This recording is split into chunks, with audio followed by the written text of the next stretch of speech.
Pois é, tratar dos pés é importante. É importante. Por que que é importante? Você sabe muito bem que os pés é que sustentam o corpo. O nosso corpo todinho é sustentado pelos pés.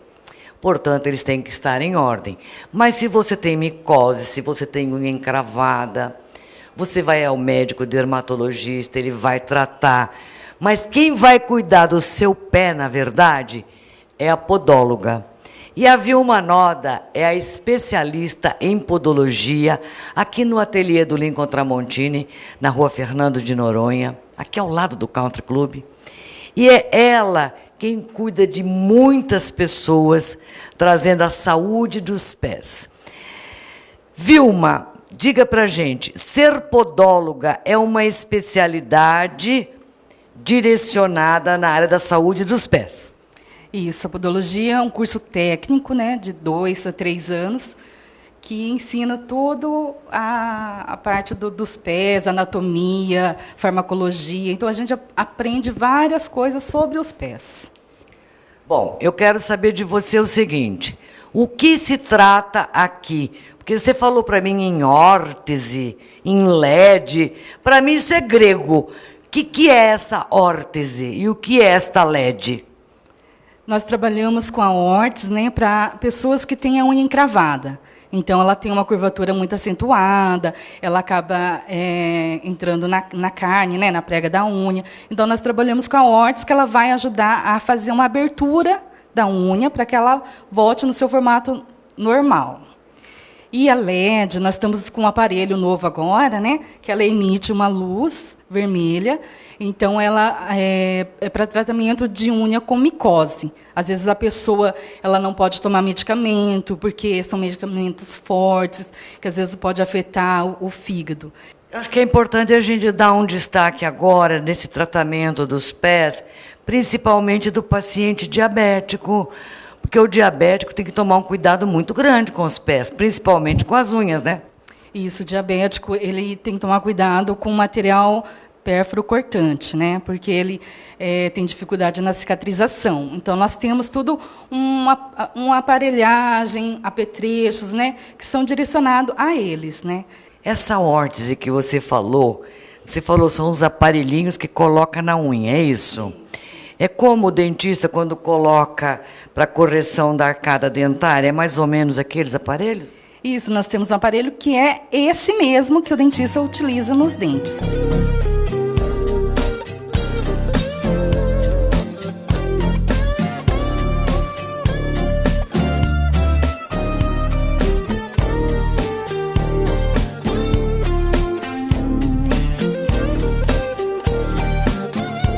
Bom, esta unha que a Vilma mostrou agora há pouco é de um paciente, um cliente dela, o Adriano, que falou para mim agora há pouco que sofreu 10 anos com as unhas encravadas.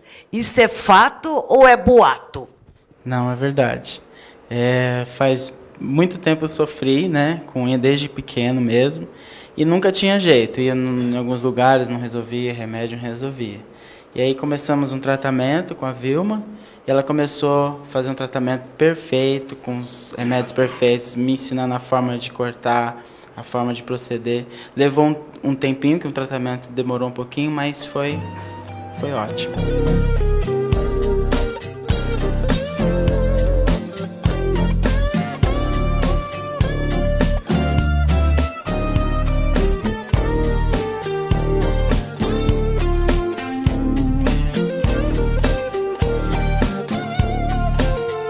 Dalva, você vai relatar para a gente agora o que mudou na sua vida depois que começou o tratamento das suas unhas aqui com a podóloga Vilma, aqui no ateliê do Lincoln Tramontini. O que mudou? Ah, mudou 100%, porque a minha unha já está quase curada, né? Ela tem um pouco de micose ainda, eu faço tratamento médico, acompanhamento médico, mas a curvatura da unha, a micose que tinha, porque ela cria uma maceração embaixo da unha. E a Vilma, todas as vezes que a gente fazia a unha, ela limpava tudo isso, lixava e colocava órtese e passava luz de LED. Então, agora minha unha está praticamente normal. Ela está crescendo bem, com saúde, e eu sentia dor porque ela encravava, agora eu não sinto mais. Quer dizer, na verdade, você tinha até vergonha de botar uma sandália. Não, não dava para pôr, porque a unha estava muito acometida de micose mesmo. Nem sapato fechado, porque como estava encravando também, aí doía. Então, a Vilma foi a solução. Tá. Como é que é a sua qualidade de vida hoje? Você pode pisar bem, pisar firme, conforto acima de tudo? É isso, Dalva? Isso é isso. Nossa, normal. Agora é uma unha normal. Eu uso sandália, posso fazer o que quiser, que agora não tem problema nenhum. Mesmo assim, a gente continua o tratamento, porque ainda não está 100% curada a micose. E a Vilma continua fazendo o tratamento da parte de podologia também na minha unha. Dá um conselho, fala para quem está nos assistindo. Unha encravada, micose no pé, o que tem que fazer? Tem que procurar uma podóloga. A gente pensa que não tem solução, fica com tratamento paliativo, não dá resultado. Mas o tratamento com um dermatologista que tem responsabilidade de uma podóloga é a solução. Melhora mesmo. Saúde total? Saúde total.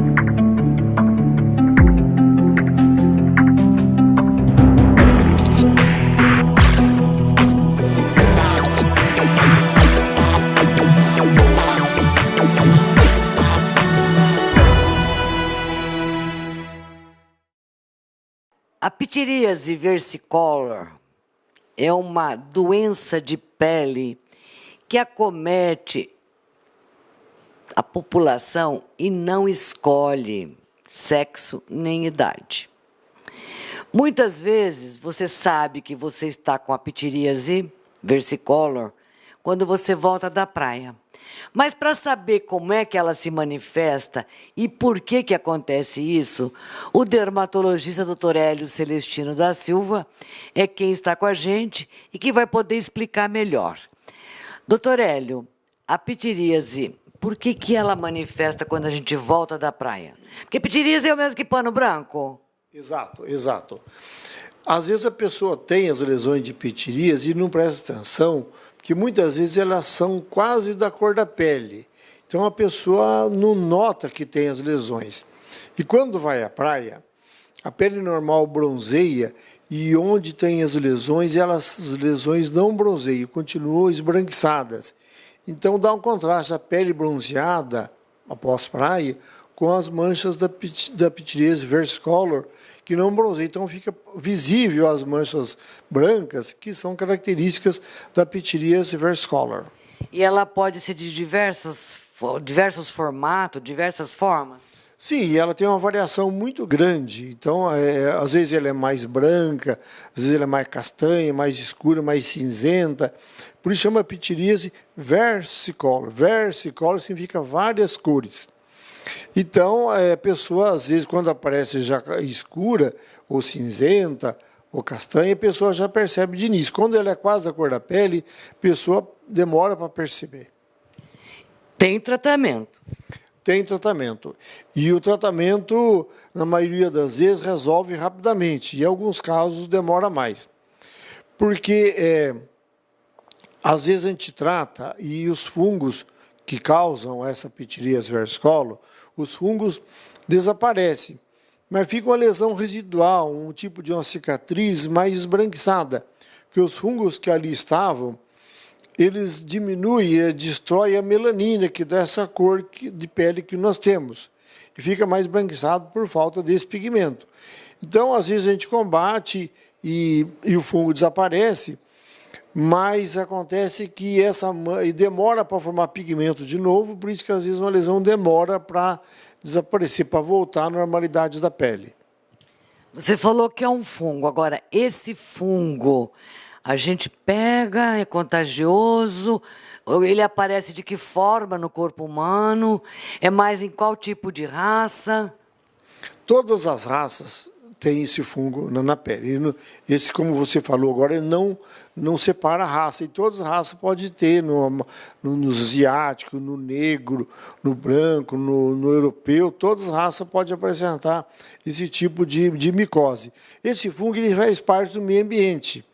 Ele encontra no ambiente, no mundo inteiro tem esse fungo que persiste no ar mesmo, né? E se examinarmos as pessoas, a gente vai encontrar esse fungo nas pessoas 70% das vezes.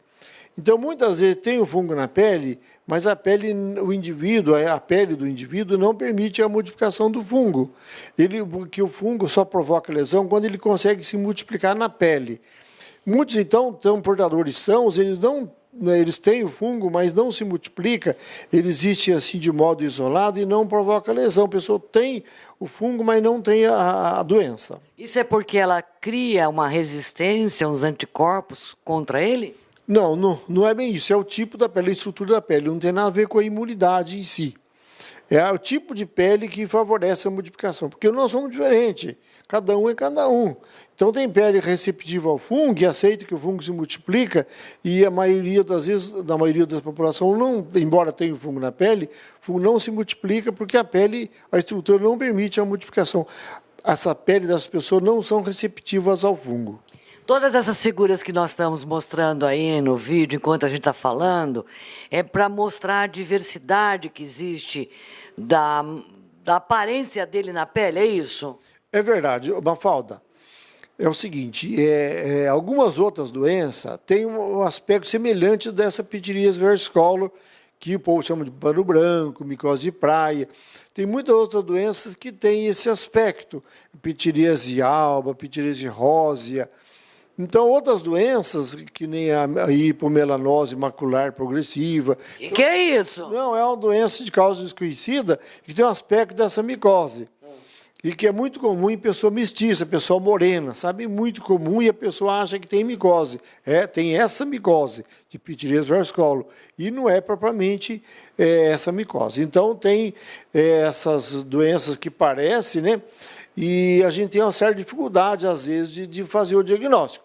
É claro que, na maioria das vezes, são típicas que a gente afirma o diagnóstico no primeiro exame. Às vezes é necessário um exame de laboratório para ter uma certeza melhor do diagnóstico. Aí faz o quê? Faz uma raspagem ali? E faz uma raspagem da pele, pega o pozinho da pele raspado e olha no microscópio e vai ver os fungos que são visíveis no microscópio. O tratamento ele é tópico ou ele é oral? É os dois.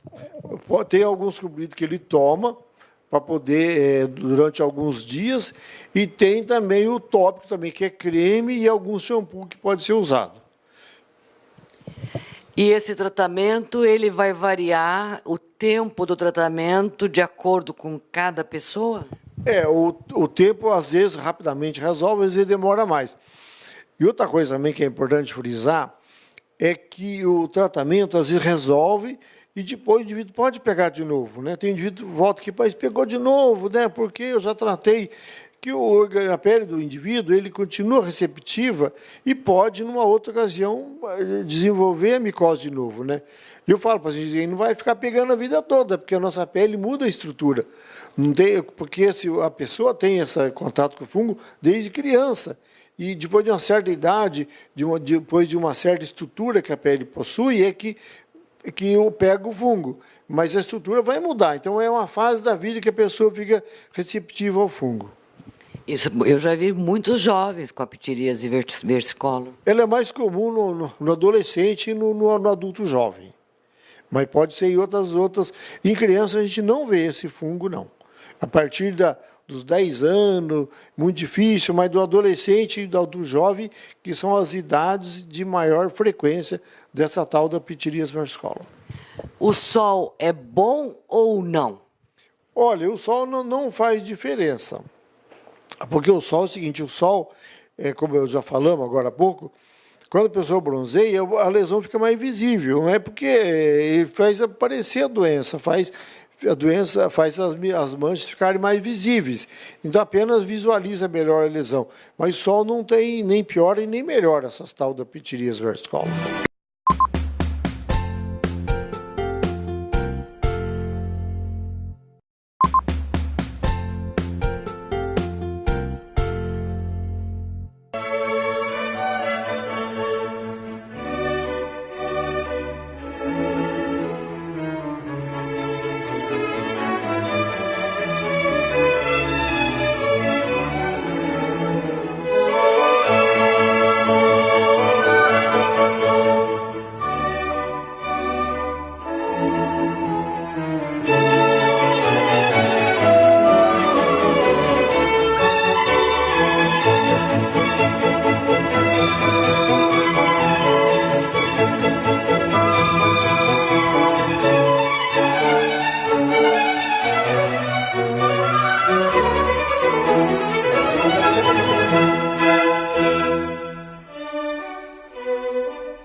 Ela promove 3 eventos ou até 4 eventos solidários por ano, sempre em prol de uma instituição carente que precisa de doação. E é a minha amiga Ana Maria Barreto, aqui da Baiarte, quem promove esses eventos solidários. E nós teremos agora um evento solidário totalmente beneficente e que é em prol da Casa de Maria, não é isso, Ana Maria? Pai de Londrina. E o que está precisando lá na Casa de Maria? Olha, a Casa de Maria, no evento anterior, nós começamos, que o evento anterior foi dividido para ajudar 4 instituições. O Hospital Infantil, que nós demos 2 aparelhos para a UTI neonatal, um monitor de sinais vitais e uma unidade de fitoterapia. Então, nós atendemos o Hospital Infantil, atendemos porque eu sou cachorreira, os animais, o SOS Animais, que nós pagamos uma série de contas que eles estavam precisando, ração, veterinário, uma série de coisas. E começamos a reformar uma das casas de Maria. E são 3 unidades. A gente inicialmente pensou que ia precisar apenas fazer pequenos reparos e pintar. Acontece que, embora as crianças sejam muito bem cuidadas, a precariedade, por exemplo, dos dormitórios, você encosta nos beliches, estão balançando. O colchão é antigo e fininho. Então, nós queríamos, além de pintar e de dar uma arrumada geral, nós queremos trocar todos os beliches, botar colchões novos. Então, vamos fazer nas 3 unidades isso. E a Casa de Maria, ela abriga o quê? Crianças de pais presos, drogados e crianças que sofreram maus tratos e que o Conselho Tutelar tira dos pais e coloca lá. Então, é criança de 3 meses e vai até 17 anos. É uma coisa assim, uma falta que você vai lá de cortar o coração. Você vê aquelas menininhas desse tamanhinho que não tem pai, não tem mãe, são bem cuidadas lá, mas não tem uma família. Então, é muito triste. Então, eu acho que é uma obrigação da gente procurar tornar a vida dessas crianças mais agradável num local mais bonito, pintado, limpo, cheiroso, com coisas boas, já que a gente não pode dar um pai e uma mãe. Uma cama boa para dormir? Isso. O que a gente puder fazer para ajudar, nós pretendemos nos dedicar até o final do ano só à Casa de Maria e à PAI, que está em situação difícil. Agora, no último evento, nós doamos uma máquina de lavar industrial, que eles estavam precisando, e estamos fazendo 10 armários para salas de aula que estão todos estragados. Então, a gente vai procurando atender. Nesses 11 anos, nós já atendemos muitas ONGs de Londrina, entidades, reformamos o Lar dos Vovozinhos inteiro. Mas, quando a gente reforma, não é a gente dar o dinheiro, a gente contrata uma empresa, faz, paga tudo e entrega pronto. Fizemos isso com a PSDAL 2 vezes, que quando tínhamos entregado, 3 meses depois, veio aquele temporal em outubro, derrubou tudo, nós tivemos que refazer inteira, e entregamos já. Então, vamos fazendo aqui e ali, e temos uma fila de 20 e tantas pessoas de entidades pedindo ajuda. E você conta com a colaboração de amigas, de madrinhas, o pessoal que te dá uma mão, e tudo que é feito no dia, naquela semana que se promove o evento, tudo é ganho? Tudo é ganho, tudo. A gente ganha não só de Londrina. Por exemplo, de Londrina eu ganho ajuda para fazer a reunião, o café, o Rubens Acosta dá, tudo a gente ganha. A comida para servir, vai ter um coquetel, vai ter um mini desfile. Por quê? Porque a gente ganhou as roupas. Ganhou bolsa, ganhou óculos, ganhou vinho, dos restaurantes de Londrina, da Casa de Vinho. A gente ganha de todo mundo, então tem tudo que você sonhar e imaginar. A gente ganhou tapete, ganha quadro, vários artistas de várias partes do Brasil mandaram quadro para me ajudar. Em São Paulo, eu tenho um relacionamento muito grande, então a gente ganha muita coisa de São Paulo. Óculos, bolsa, tudo que você sonhar e imaginar. Perfume, o Boticário dá também. Então a gente vai juntando. E quando faz um evento desse, dá um rendimento grande e a gente pode ajudar bem, porque muita coisa ganha. Eu me lembro que num dos eventos sorteou uma camisa de um jogador famoso. Isso nós já sorteamos acho que de uns 3 ou 4 artistas, jogadores famosos. Então a gente ganha, arranja de todo lado pessoas que ajudam. Aqui em Londrina, graças a Deus, talvez pelo trabalho sério, porque eu sou conhecida por ser uma pessoa séria e respeitável, então todo mundo tem a melhor boa vontade em ajudar. E com isso a gente vai conseguindo.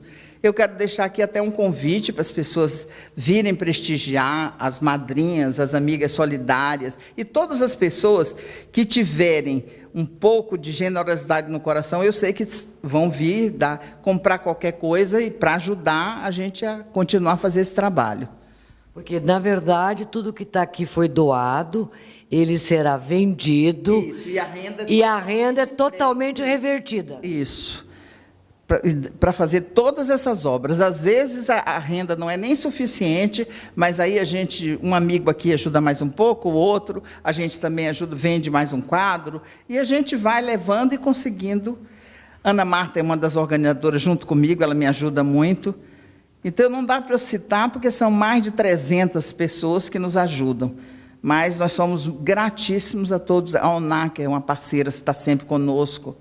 Dessa vez tem um carro da Ópera Peugeot, que está ajudando a gente também. Nós vamos expor o carro aqui, e eles estão dando uma ajuda, porque tem convite, tem correio, tem milhões de despesas, né, Mafalda? E tem que sair daí. E sai, graças a Deus, todo mundo colabora. Eu sou muito agradecida pelas pessoas acreditarem no meu trabalho e ajudarem tanto aqui em Londrina. Porque, na realidade, eu sou marchand e dona de uma galeria. Isso aí, para mim, é uma promessa que eu fiz, que você sabe o motivo, mas que eu faço com o maior carinho e amor.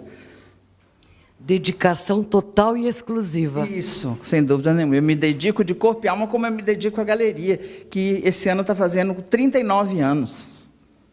Tudo isso? A Galeria Baiarte. 39 anos. Parabéns, Ana Maria. Em outubro, faz 39 anos, de trabalho sério, e que os artistas continuam comigo. Então, não é difícil, porque você é uma mulher que trabalha com televisão, que adora o que faz, você sabe que quando a gente gosta, por maior que seja o trabalho, a gente faz com o maior prazer. E eu faço com o maior prazer porque eu gosto realmente do que eu faço. Gosto de ajudar, a Baiarte a vida inteira ajudou, e agora eu faço um trabalho especial. Vamos fazer trabalho social. Vamos.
Dr. Damácio Ramon Caimen Maciel é o neurologista, pesquisador, cientista, um estudioso, acima de tudo, sobre a esclerose múltipla. Autor de livros, e é com ele que a gente bate um papo agora. A esclerose múltipla, Dr. Ramon, o que é? A esclerose múltiple é uma doença chamada desmielinizante, inflamatória crônica, que atinge as pessoas entre 20 a 55 anos de idade, que tem uma sintomatologia bastante diversa e que se caracteriza por um processo imune onde o nosso sistema linfocitário T autorreagente atinge as nossas mielinas e provoca a sintomatologia da doença. Existe até na criança? Nós temos em 260 pacientes lá no centro de referência, que é o Hospital Universitário, o Hospital das Clínicas, 2 crianças. Uma começou com 7 anos de idade e o outro menino começou com 9 anos de idade. Podemos dizer que o comportamento nas crianças é um pouco diferente dos adultos, talvez porque o sistema imune deles está muito mais intenso, muito mais preparado, e por isso eles têm uma forma muito benigna. Como é que começa, como é que percebe-se que está com a esclerose múltipla? A esclerose múltipla atinge o sistema nervoso central em alguns pontos principalmente. Vou falar assim para que vocês possam entender. Atinge primeiramente o que se chama áreas periventriculares, depois atinge o tronco encefálico, atinge o nervo óptico e a medula. Por isso, os primeiros sintomas podem ser um problema visual, ver 2 imagens, por exemplo, se chama diplopia. Outro seria uma dificuldade na força muscular nas pernas ou no braço. É importante que seja sempre assimétrico para não se confundir com neuromielites ópticas que são simétricas e que te provocam uma paraplegia súbita. Na esclerose múltipla não acontece isso. Principalmente atinge primeiro um olho e talvez um membro inferior ou um membro superior. É o primeiro diagnóstico diferencial entre a esclerose múltipla e a neuromielite óptica, que até hoje se confunde bastante. É possível a pessoa postergar até chegar na clínica médica e não saber que ela tem esclerose múltipla, apesar de que muitas vezes é muito jovem ainda, como você falou, até os 45 anos, então às vezes nunca pode se imaginar que aquilo seja uma esclerose múltipla. Acontece isso? Eu posso dizer, Mafalda, que nós melhoramos muito o diagnóstico. Digo, nós melhoramos porque nós também erramos bastante no começo. A nossa experiência começou mais ou menos há 10 anos, entre 2001 e 2002, e nós não tínhamos tantos recursos para fazer o diagnóstico como hoje. Quais são esses recursos? Principalmente a ressonância magnética nuclear, o líquor e os potenciais evocados. E talvez o nosso preparo e o preparo dos residentes que estão saindo para afinar e fazer melhor esse diagnóstico.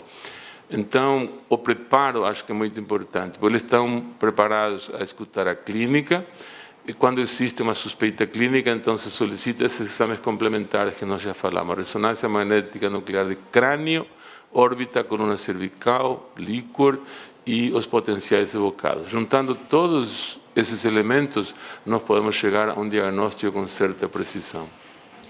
Você foi premiado pela Academia Brasileira de Neurologia, né?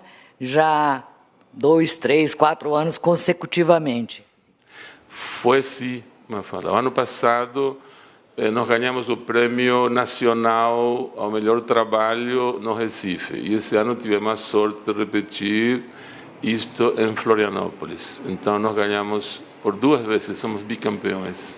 Conta pra gente, este livro aqui, que fala sobre as recomendações da esclerose múltipla.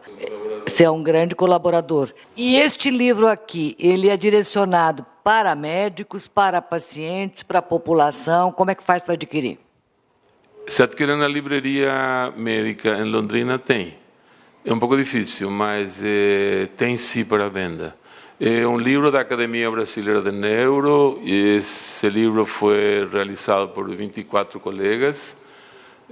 Levamos mais ou menos em torno de 6 a 8 meses e foi lançado durante o Congresso Brasileiro de Neurologia em Goiás.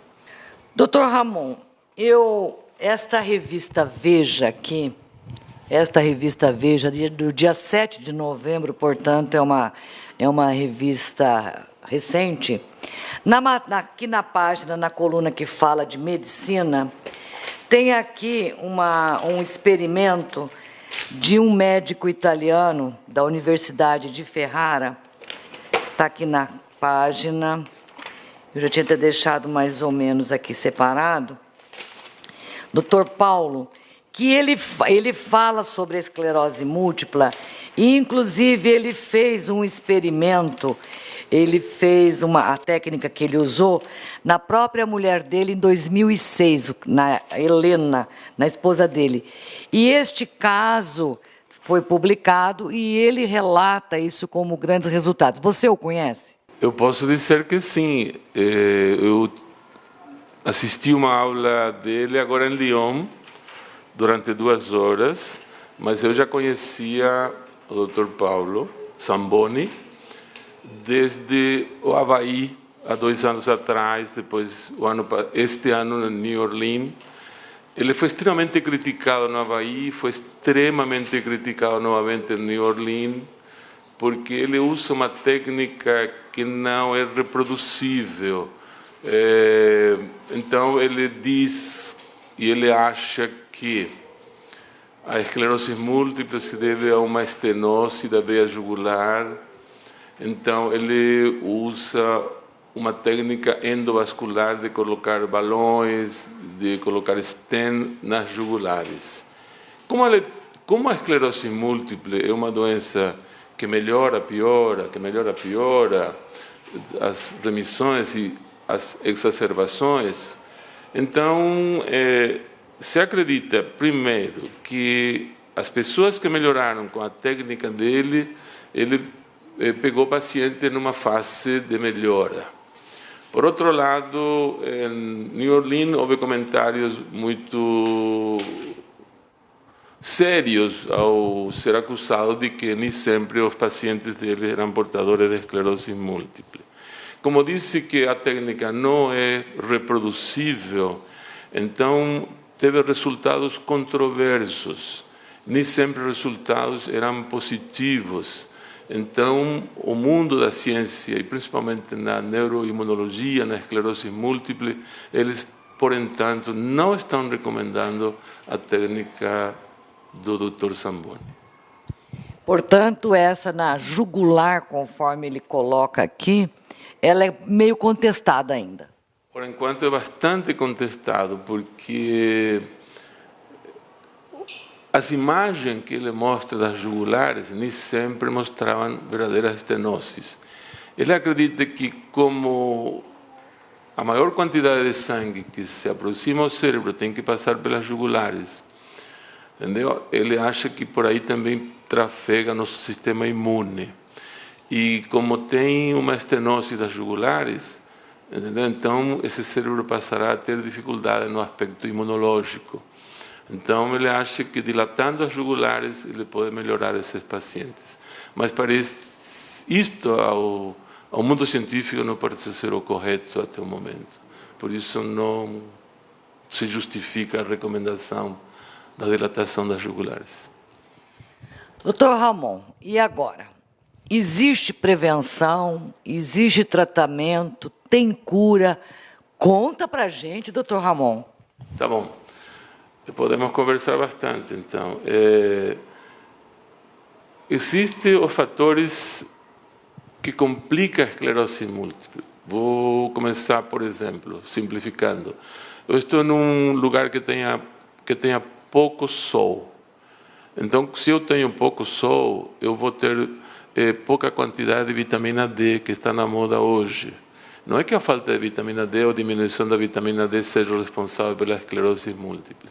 Mas como a vitamina D é um imunomodulador, então seguramente eu terei uma complicação maior ou maior dificuldade de tratar essa esclerose múltipla num paciente com a vitamina D diminuída.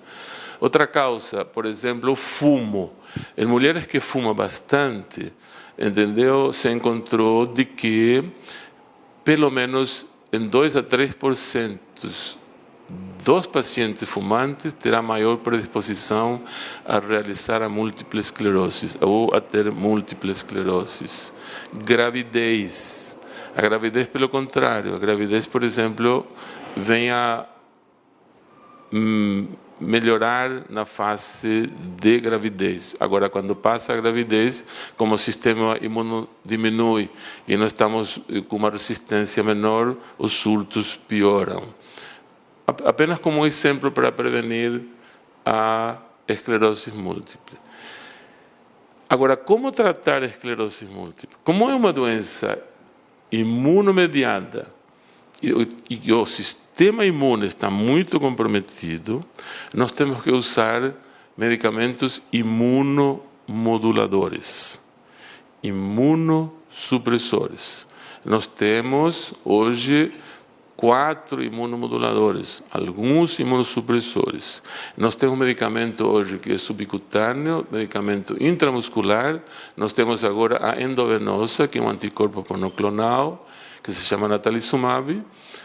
Nós temos a lentusumab e temos hoje, inclusive, um medicamento via oral, que é o fingolimod. Isso daí é o tratamento para melhorar ou para curar? Não, é para controlar a doença. Nós temos um controle mais ou menos de 80% das doenças. Existe um 20% que se torna extremamente difícil o tratamento, que apesar de toda a medicação, parece que a doença continua evoluindo lentamente. Então a medicação, quando acontece isso se faz com o controle da ressonância magnética, com o exame clínico de repetição do paciente, e examinando o paciente nós vemos se esse paciente está tendo sequela ou não, se melhorou ou não a sequela. Então, quando acontece isto, a ressonância continua piorando, os surtos clínicos continuam tendo, e pouca melhora das sequelas, nós mudamos a medicação. Parece que com a mudança das medicações entre os imunomoduladores, entre os imunossupressores, entre os anticorpos monoclonais, parece segurar melhor a doença e melhorar o prognóstico do paciente.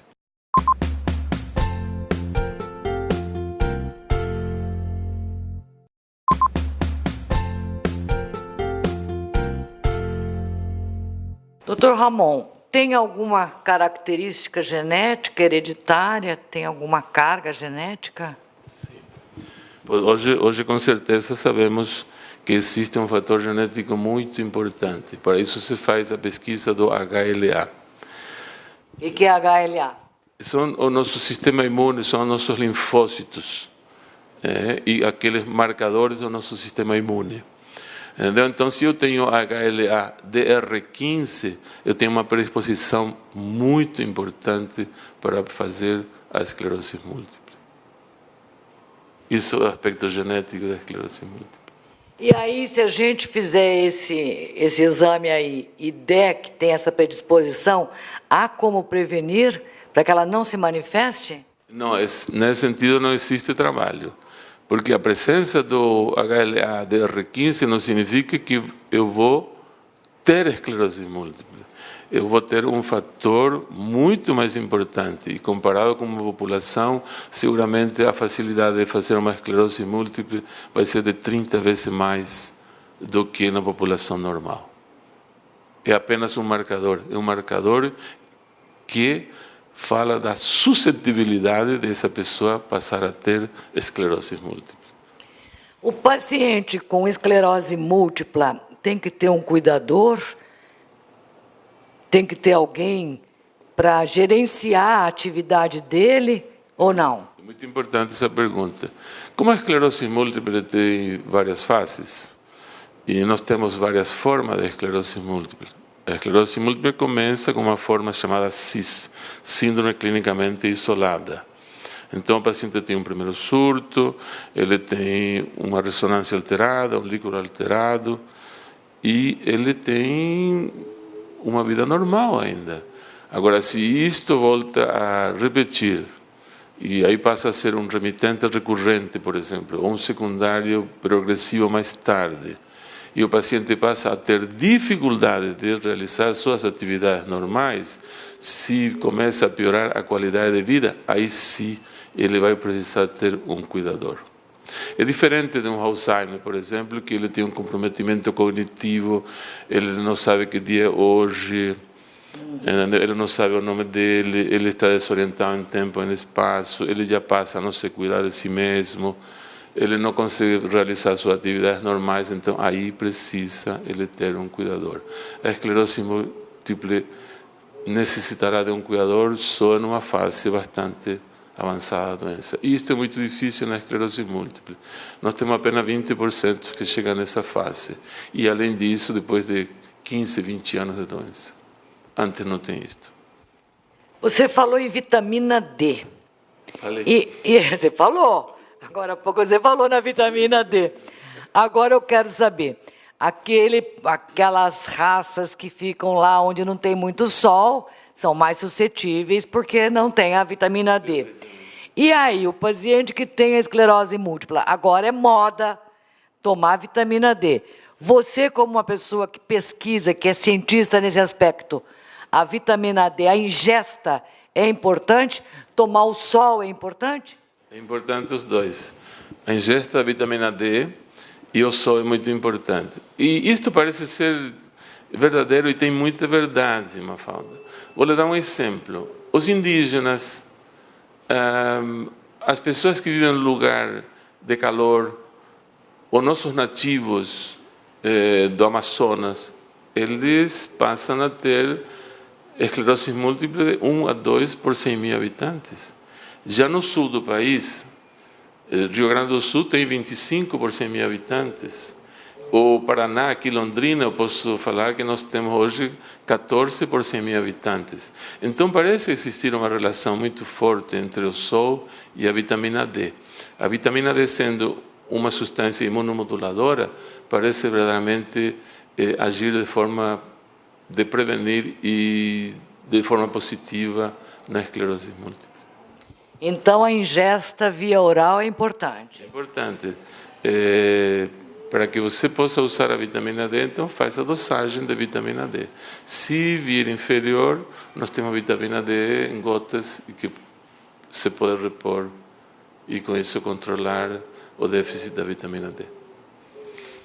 Doutor Ramon, eu acho que, como eu, muitas pessoas que estão nos assistindo agora gostariam de fazer essa pergunta, e eu vou fazê-la agora.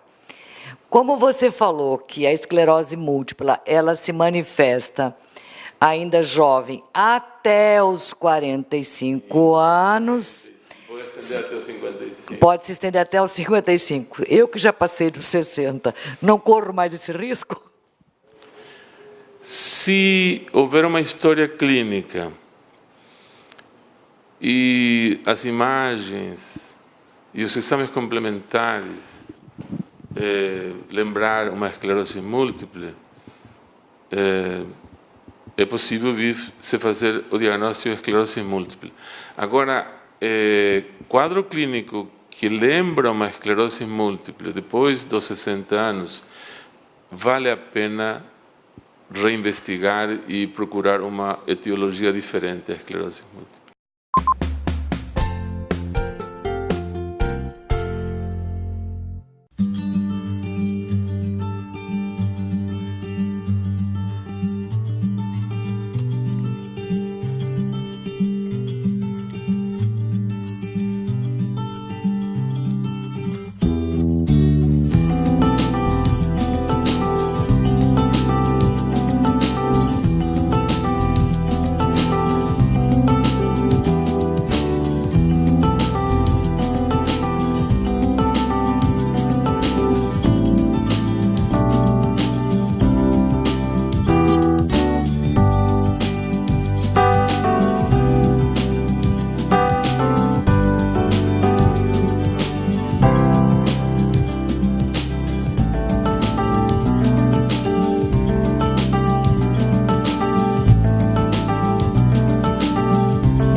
Aqui no Centro Cultural La Francines está acontecendo a exposição Reflexo da Vida do meu amigo de longa data, o João Henrique dos Santos, popularmente conhecido como João Henrique. E por que Reflexo da Vida? Porque a vida do João Henrique teve muita mudança. A qualidade de vida dele hoje é totalmente diferente de quando ele começou a pintar na década de 60. Pois o João Henrique foi trabalhador, foi homem do campo, trabalhou na roça, foi funcionário, veio para Londrina e hoje é um sucesso nacional, como ele me contou agora há pouco. Teve a oportunidade de conviver e de conhecer Aldemir Martins, Juarez Machado e vários artistas plásticos de renome. Conta um pouquinho da sua trajetória, João Henrique. Bom, a minha trajetória de 67 até a 2012, né? Desculpa, até 2012 mudou bastante, né? Mudou bastante porque na época que você está começando a vida, despertando para a vida, querendo buscar alguma coisa na tua vida, o que é que você vai ser? Enveredei até pelo lado de cantor, fazer dupla com meu irmão, cantando em festivais de aniversário da cidade que eu morava. Tudo. Mas não foi bem por aí que eu queria, que eu buscava. Realmente, quando eu busquei em 75, já fui aqui em Londrina, né? Que já comecei a participar de algumas coletivas aqui, que era pelo Teatro Ouro Verde. Aí minha vida mudou realmente, agora quero ser artista plástico realmente, de fato. Aí foi quando eu fui convidado em 85, Guaíra 1, 85, participar da coletiva, da grande coletiva do Teatro Guaíra em Curitiba. Foi que me deu força total para que eu seguisse minha carreira, que estou trabalhando até hoje nas minhas artes. Você estava me contando que a sua autoestima, a sua vida pessoal, o seu eu interior, a partir do momento que você começa a pintar, você acaba o estresse, acaba tudo. É uma verdade? É uma verdade, porque eu sou uma pessoa muito tensa, eu sou uma pessoa muito calada, sou uma pessoa muito assim, fechada, talvez, né? Mas quando eu começo a pintar, quer dizer, eu me fecho para pintar meu trabalho, meus quadros, né? Depois que eu termino, assim, me alerta com a luz que acende, entendeu? Parece que acende uma luz, parece que clareia tudo para mim. E eu digo, olha aqui, eu acho que eu estou vivo, eu estou aí para viver e pintar minhas telas, que é isso que eu quero, é isso que eu quero chegar ao fim da minha vida pintando minhas telas, porque eu amo de paixão mesmo. Você falou, você é canhoto, né? Você usa pouco pincel, porque na década de 80, quando você esteve comigo nos meus programas, você pintava com pincel. Era com pincel, que realmente era na fase da aquarela, era pincel. E hoje você pinta com os dedos, mesmo na aquarela? Não, na aquarela não. Na aquarela já não dá para pintar com os dedos, aí tem que usar o pincel. Mas a acrílica e o óleo eu pinto com os dedos. Isso aqui é o quê? Isso aqui é o futebol, né? É o bola no pé. Então aqui que eu comecei a pintar com os dedos mesmo. Você pode ver que não tem sinais de pincéis aqui, foi com os dedos meu. Eu coloco trabalhando aqui com fundo, fazendo o abstrato, o fundo, para depois sair figurativo, eu vou desenhando com a unha, tá? E depois eu vou colocando tinta de novo. Eu retiro tinta e coloco a tinta de novo, né? Mas tudo com os dedos. Direto tubo da tinta. Aqui, por exemplo, coloco o amarelo, o azul e o branco e vou diluindo com os dedos. Tá? Eu não uso líquido nenhum na tinta por causa disso aí.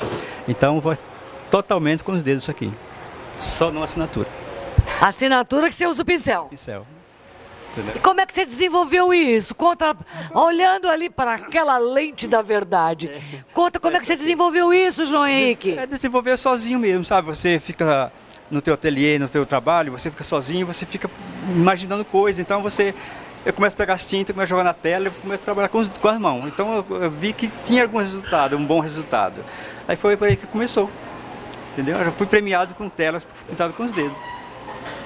Tá? É um trabalho muito solto, muito eu. É uma coisa que você se dá de corpo e alma, você sente a tua emoção ali no pintar, você se emociona quando termina uma tela. Às vezes me pergunto para mim mesmo, meu Deus, foi eu que pintei isso mesmo? Aquele lá foi com os dedos, o ladrão ali foi com os dedos. Entendeu? Eu fico me perguntando a mim mesmo, mas será que foi eu que pintei mesmo, meu Deus? Aí eu às vezes me pergunto a mim mesmo. Por isso coloquei reflexo da vida. Eu estou me refletindo diante do espelho, ou diante do espelho d'água, estou me vendo, parece que eu me vejo eu trabalhando ali, então sem precisar algum artifício ali de pincel, enfim, é você ser você mesmo ali com as tintas. A tinta é o teu professor, é as tintas mesmo, entendeu? E isso daí melhora a autoestima, melhora a qualidade de vida. Você mudou. Hoje você não é tão estressado como você era no passado? Não, eu sou menos estressado. Bom, tem momentos que o artista é assim mesmo, é um momento de estar estressado, você fica um cara calado, você busca o teu eu mesmo, então você assim. Mas assim, me alegra muito depois que comecei essa técnica, porque algumas pessoas realmente gostaram, né, de ver eu trabalhar assim. E eu também gostei muito mais ainda, porque assim, é uma coisa que você está mexendo com a tua a sensibilidade, a tua sensibilidade está passando ali para a tela. Vem da alma. Exatamente, vem da alma, agora você falou a palavra certa. É uma coisa que você se entrega àquele trabalho. Você suja as mãos, mas se entrega a alma para a tinta. Aquele John Lennon, aquilo lá é o quê? Aquele lá foi um trabalho mais assim, mais cuidadoso, porque ali realmente eu usei o desenho, né? Para depois pintar com os dedos. Ali realmente foi com os dedos, o fundo preto, para depois ver o branco em cima. Então realmente foi com os dedos mesmo. E o cabelo do John Lennon? O cabelo eu usei também um pouquinho de pincel, alguma coisinha do pincel na sobrancelha, no olho ali. Mas quase do cabelo todo foi com esse dedo pequeno, esse dedo midinho aqui. Essa nervura que tem assim. É esse dedinho? Vamos mostrar esse dedinho?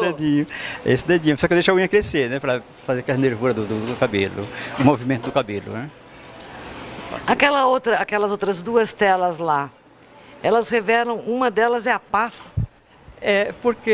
Realmente, porque a pessoa está num porto, numa solidão ali, entendeu? Esperando alguém.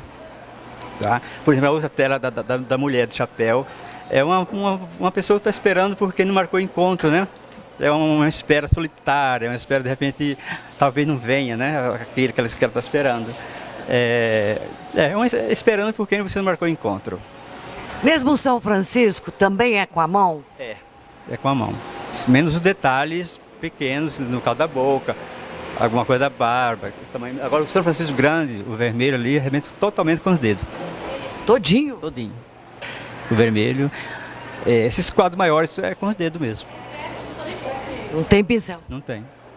A Vanderleia, que é pequenininha aquele quadro, também foi com o dedo? Foi com o dedo, só o desenho. Ele desenha com lápis, né, grafite. Mas para pintar com os dedos, menos a boca, aquele detalhezinho da boca, do olho, realmente, do cílio, do olho, tudo. Aí realmente eu usei o pincel. Mas o fundo, o cabelo ali é tudo com o dedo, entendeu? Porque quando você pega esse dedinho que está grande, você faz ele no pincel, você pode ir virando e vai fazendo o movimento do cabelo. Roberto Carlos. Roberto Carlos também foi misto, entre pincel e o dedo. E qual foi a emoção já que você cantava as músicas dele? Nossa, é emoção assim de sair lágua dos olhos às vezes. Por exemplo, o Ronivon, quando eu terminei o Ronivon, eu chorei. Não me envergonho de falar. Eu chorei quando eu fiz o Ronivon ali. Porque eu queria tanto pintar o Ronivon, mas um Ronivon diferente do que existe, né? E aí eu peguei uma foto dele, ele ali tá novinho, era preto e branco aquela foto dele. E eu peguei, desenhei, coloquei aquele cigarro que ele não tinha, parece que não tinha o cigarro. Aquele fundo não existia e foi pintado com os dedos aquele fundo, viu? Aí eu usei a acrílica, a aquarela e o grafite ali no Ronivon. Aquilo lá eu emocionei mesmo, juro. Hoje a vida do João Henrique é bem melhor. Graças a Deus, bem melhor. Lógico que é bem melhor porque você está fazendo aquilo que você gosta, aquilo que você sonhava em ter na tua vida. Esse momento gostoso que você tem de poder mostrar um trabalho que você fez, né? Isso me gratifica muito, isso me traz muita alegria, porque é uma coisa que de criança você já vem, né, em mente, você quer ser artista, não sabe que segmento você ter, né, de carreira você vai ter. E quando o segmento foi esse de pintar tela, nossa, uma maravilha, uma coisa que se eu parar de pintar é a mesma coisa de parar de viver.